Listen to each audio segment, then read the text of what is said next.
Boa noite, Bethesda Casa. Tudo bem com vocês? Hoje é o nosso quinto encontro.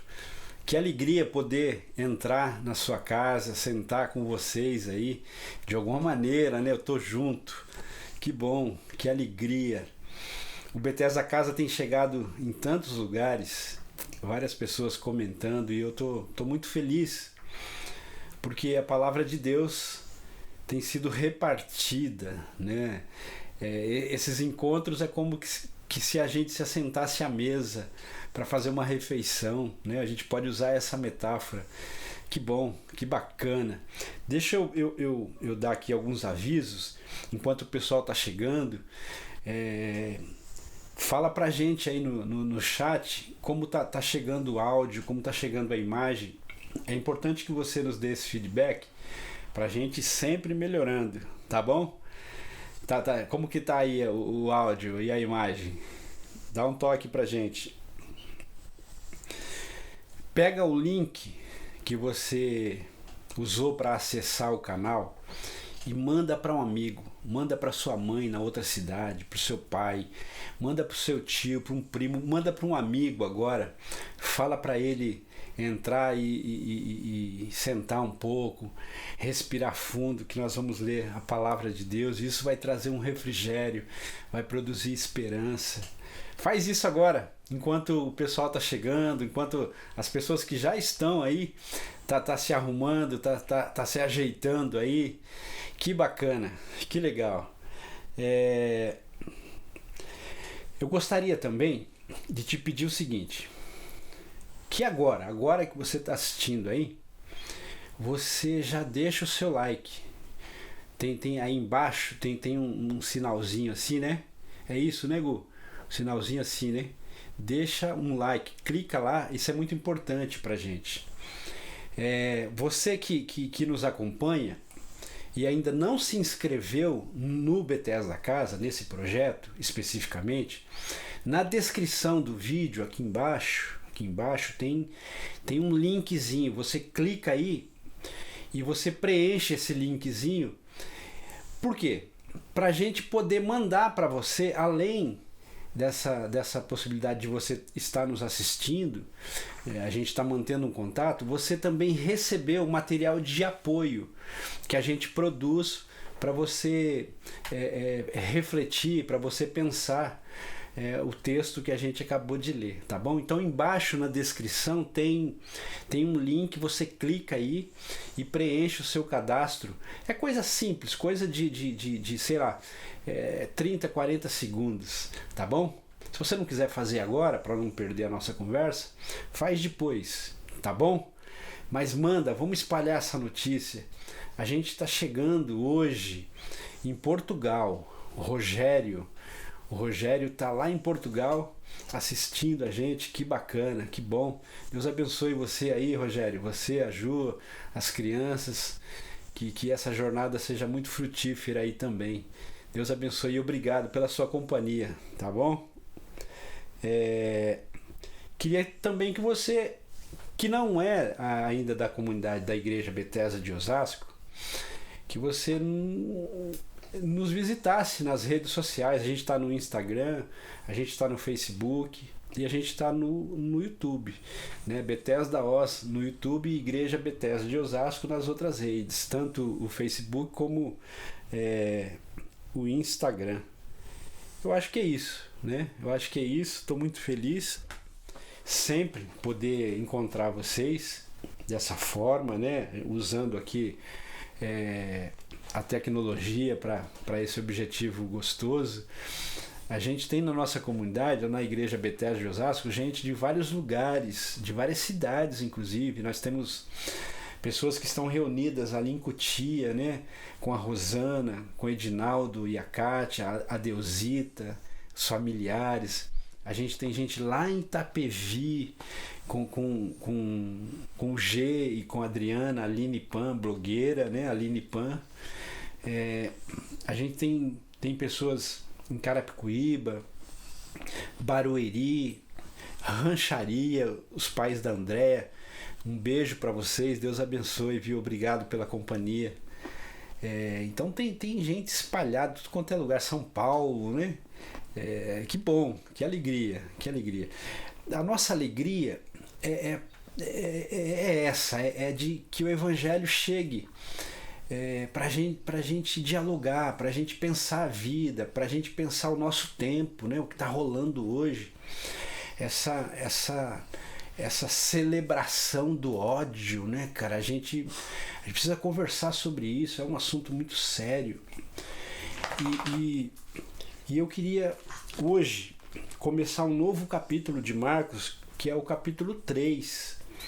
Eu queria que vocês abrissem aí as suas Bíblias, seja de papel, no tablet, no celular, onde quer que seja. Marcos capítulo 3 diz assim: E outra vez entrou na sinagoga, e estava ali um homem que tinha uma das mãos mirrada, e estavam observando-o se curaria no sábado, para o acusarem. E disse ao homem que tinha a mão mirrada: Levanta-te e vai para o meio. E perguntou-lhes: É lícito no sábado fazer o bem ou fazer o mal? Salvar a vida ou matar? E eles calaram-se. E olhando para eles em redor com indignação, condoeu-se da natureza ou da dureza dos seus corações. Disse ao homem: Estende a tua mão. E ele a estendeu. E foi-lhe restituída a sua mão, sã como a outra. E tendo saído, os fariseus tomaram logo conselho com os herodianos contra ele, procurando ver como o matariam. Olha aqui a celebração do ódio. E retirou-se Jesus com os seus discípulos para o mar. E seguia uma grande multidão da Galiléia e da Judéia, e de Jerusalém e da Idumeia, e da além do Jordão, e de perto de Tiro e de Sidom. Uma grande multidão, que ouvindo quão grandes coisas fazia, vinha ter com ele. E ele disse aos seus discípulos que lhes tivessem sempre pronto um barquinho junto dele, por causa da multidão, para que o não oprimisse ou apertasse.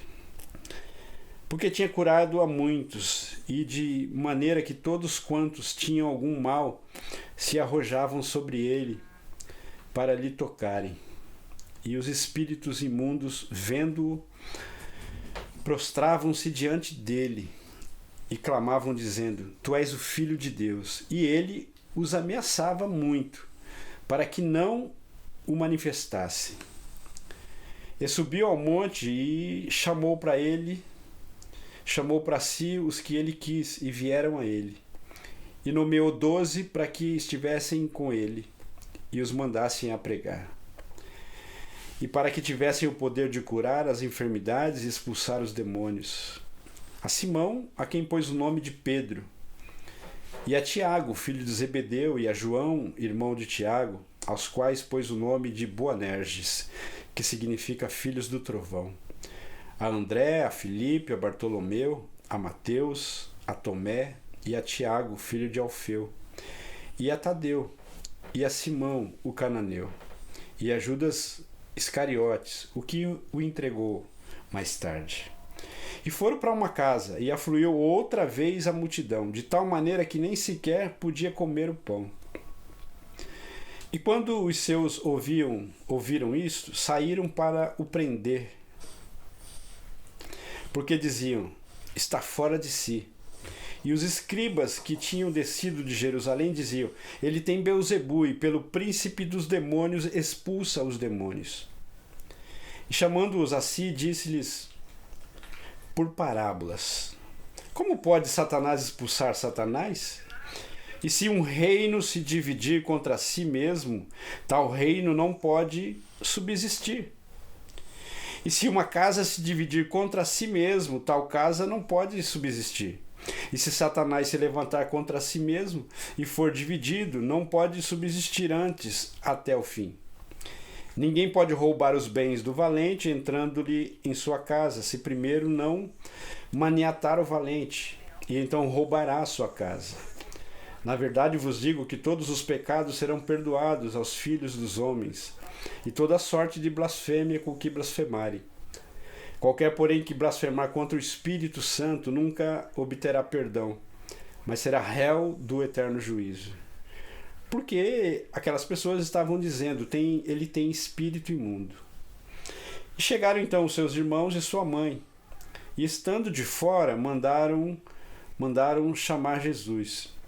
E a multidão estava sentada ao redor dele, e disseram-lhe: Eis que a tua mãe e os teus irmãos te procuram, estão lá fora.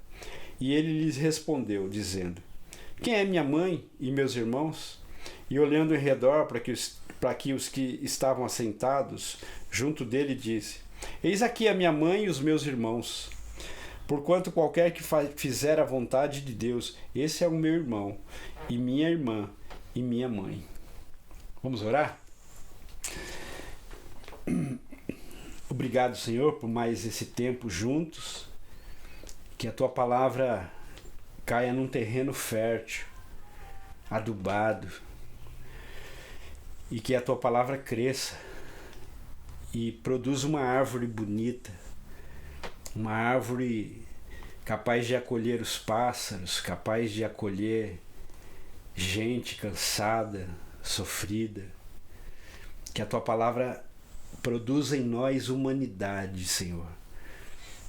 Que a nossa religião, a religião que a gente escolheu, seja ela qual for, ela gere em nós empatia, solidariedade, nunca, jamais o ódio, nunca, jamais a violência, porque assim diz a tua palavra.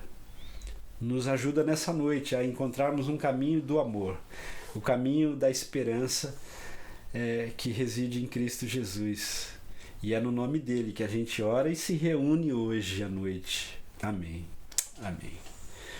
Que bom, a Bíblia, ela é maravilhosa, né? Ela, embora tão distante de nós na sua escrita, né? Ela costura possibilidades tão reais, tão atualizadas, não é verdade?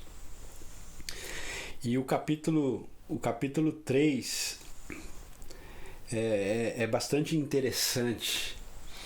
Mas eu queria, antes de falar alguma coisa aqui, queria sugerir para vocês a leitura do livro, ou para que vocês assistam o filme A Cabana. Eu não sei quantos já fizeram isso, mas eu quero sugerir aí para vocês assistirem o filme, especialmente o filme, ou lerem o livro. Inclusive na biblioteca da Igreja Bethesda de Osasco nós temos acho que uns 3 ou 4 exemplares desse livro. É muito interessante. E aí os religiosos piram, né? Inclusive se algum me ouvir e ver eu falando essas coisas, eles vão se manifestar, porque eles acham que A Cabana é uma literatura herege, né, que descaminha as pessoas. Muito pelo contrário, é uma literatura, é um texto lindíssimo, de uma sensibilidade impressionante, porque a religião, ela constrói caminhos que vai ou tem a tendência de engaiolar as pessoas. E esse nível de religião, ela é adoecedor. É o que a gente vê aqui no livro de Marcos, né? Jesus, e a gente tem que ter isso em mente, Jesus está falando do evangelho do reino. Essa é a grande coxa que está sendo costurada com os retalhos. Evangelho do reino. E no evangelho do reino, aqueles mais necessitados, aqueles filhos mais adoecidos, são eles que têm essa proximidade de Deus. Ou seja, o olhar de Deus está mais sobre esses, né? Lembra no texto passado, quando os religiosos diziam, criticavam as ações de Jesus, ele dizia: eu vim para aqueles que estão doentes. Que essa ideia, né, de que os mais necessitados são esses, as pessoas em que Deus mais fita os olhos. O socorro de Deus está mais próximo, porque esses são os que precisam mais.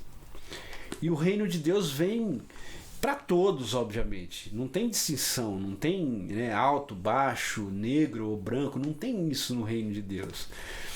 Mas há na leitura dos evangelhos uma classe que está mais sensível a essa possibilidade de chegada do reino por conta das dores, das dificuldades. E aí você tem Jesus e aí na narrativa construída vai falar sobre a questão religiosa no que se refere ao dogma. No sábado, na cultura judaica, você não podia fazer nada. Aliás, o judaísmo, a religião oficial de Israel, por exemplo, ainda é assim, o sábado é sagrado. E no tempo de Jesus, mesma coisa, né? E aí não se podia fazer nada. E esse é o problema da religião que engaiola, que petrifica o coração e a humanidade. E a crítica de Jesus é pertinente. Porque assim, peraí, então a sua religião está dizendo que a gente não pode fazer o bem no sábado, porque é um dogma? Ele tá questionando isso, ele está levantando questões. É isso que a gente quer nesses encontros da Bethesda. Às vezes a gente ouviu muitas coisas, a gente viu gente que a gente disse assim, pô, esse cara é um homem de Deus, entre aspas, né? O cara conceituado falou isso, pô, eu vou acreditar. Não, vamos levantar as nossas próprias questões, vamos costurar pensamentos, conceitos. Esse é o momento para a gente levantar as dúvidas, os questionamentos e costurar uma presença e uma manifestação de Deus que tem a ver com a vida. Deus não está lá longe no céu, né, num palácio. Não, Deus está com a gente. Quando é que te vimos? Quando é que te alimentamos? Quando é que te vestimos? Quando vocês fizeram a um desses pequeninos. Então, a religião ela pode sim nos levar para um abismo, né, de categorizações, de dogmas, mas ela pode também produzir em nós humanidade. Ela pode nos ajudar a subir degraus que vão nos humanizando. E é isso que acontece com Jesus. Porque Jesus frequenta as sinagogas. Ele é um cara, usar aspas aqui, religioso. Ele vai na sinagoga, ele lê o texto de Isaías, né, que ele gosta muito, inclusive de Isaías. Ele lê os textos sagrados. Então a questão não é a religião, é o que a gente faz da religião. Né? Porque a religião forjou grandes homens e grandes mulheres. Dom Evaristo Arnes, Dorothy Stang, Carlos Masters. A religião, a senhora Arnes, né? Então a religião não é um problema. O problema é o que a gente faz dela. E aí Jesus quebra o dogma religioso dizendo o seguinte, a vida é maior do que o dogma. Isso é maravilhoso. Assim, o que é que a religião está produzindo em você? Só dogma? Só lei? Só observância? Só regra? Ou ela está produzindo também vida? Essa é a questão aqui. E aí ele chama 12. Ele chama 12, que é um número simbólico, né? Não é 12 discípulos. 12 é um número simbólico para o judeu. E aí que é a ideia de chamar pessoas para esse ministério bonito, saudável, de chamar as pessoas à presença de Deus. Você que está me ouvindo aí, você é de Deus. Você tem a manifestação de Deus, você carrega consigo a imagem de Deus. Não importa se você vai à igreja, não importa se você vai no candomblé, não importa. Você tem a imagem de Deus. Agora, a religião que você escolheu, ela pode alavancar processos de só religião ou processos de humanidade. E aí Jesus chama mais pessoas para esse processo de humanização da sua sociedade, da sociedade da sua época. E é o que a gente precisa hoje. Porque logo em seguida, quando Jesus cura esse homem, você tem um grupo de religiosos que está conspirando para matar. Quer dizer, como é que é? Aqueles que falam de Deus, aqueles que dizem conhecer Deus, estão agora num cantinho conspirando para matar Jesus. Quer dizer, a violência, a crueldade, ela não cabe na figura de Deus ou na figura de Jesus. Agora, recentemente, no final de semana passado, nós tivemos a barbárie, né? 9 adolescentes mortos. E aí as pessoas justificando, porque o que eles estavam fazendo lá? Era uma festa de funk. Ali não tinha gente boa. Eles não eram. Não importa, não importa. A grande questão é que foram ceifadas 9 vidas e a gente não pode justificar isso de maneira alguma. A grande questão a ser levantada é por que é que eles morrem de forma tão cruel, de forma tão violenta. Então, ao falar de Deus, toma cuidado, porque a gente precisa criar mecanismos para que a morte não seja gratuita. A vida é muito preciosa, porque aqui Jesus quebra um dogma para levantar, para enaltecer a vida.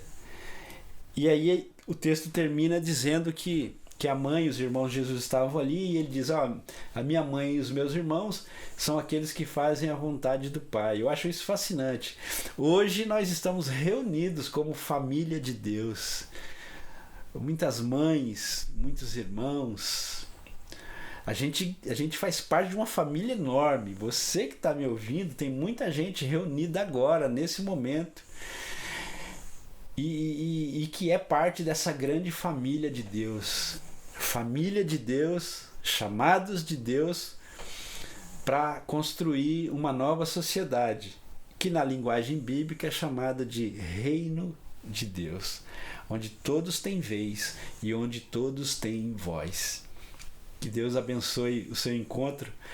As perguntas e o material de apoio está aí com vocês. E sigam conversando, levantando as questões e que Deus nos abençoe. Boa noite.